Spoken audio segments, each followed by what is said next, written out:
ফিল্মি স্টাইলে দিনে দুপুরে প্রকাশ্যে খুন হলেন একাধিক হত্যা মামলার আসামি তারেক সাইফ মামুন।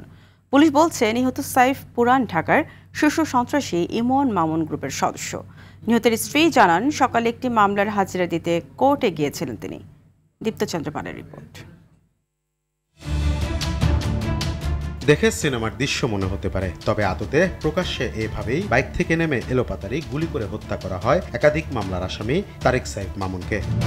প্রথমে তাকে ঢাকা ন্যাশনাল মেডিকেল হাসপাতালে নেওয়া হয়, তবে অবস্থার অবনতি হতে থাকলে সেখান থেকে দ্রুত তাকে ঢাকা মেডিকেলে নেওয়া হয়। সেখানে পরীক্ষা নিরীক্ষা করে চিকিৎসক সাইফ মামুনকে মৃত ঘোষণা করেন। পরিবার জানায় একটি হত্যা মামলার হাজিরা দিতে কোর্টে গিয়েছিলেন তিনি। প্রায় 4-5টার মতো আওয়াজ পাইলাম। তো আওয়াজ পাওয়ার পরে আমি জানলা দিয়ে দেখলাম, আমার তখনই মনে হচ্ছিল যে এটা একটা ফায়ারের আওয়াজ হবে বা দিস অ্যান্ড দ্যাট। তো আমি সাথে সাথে আইসা দেখি যে এখানে উনি পড়ে আছে বা উনারে ধরাধরি করে এখানে নেওয়া হয়েছে। প্রায় হাফ এন আওয়ারের উপরে এখানে ফালাই রাখছে। হাফ এন আওয়ার রাস্তার মধ্যে ফালাই ড্রেসিং করতেছে।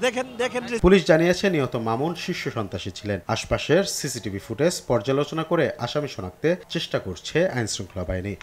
আনুমানিক 11টার দিকে রাজধানীর ঢাকা ন্যাশনাল হাসপাতালের সামনে এক ব্যক্তিকে গুলি করা হয় এবং দুজন অস্ত্রধারীকে দেখা গেছে।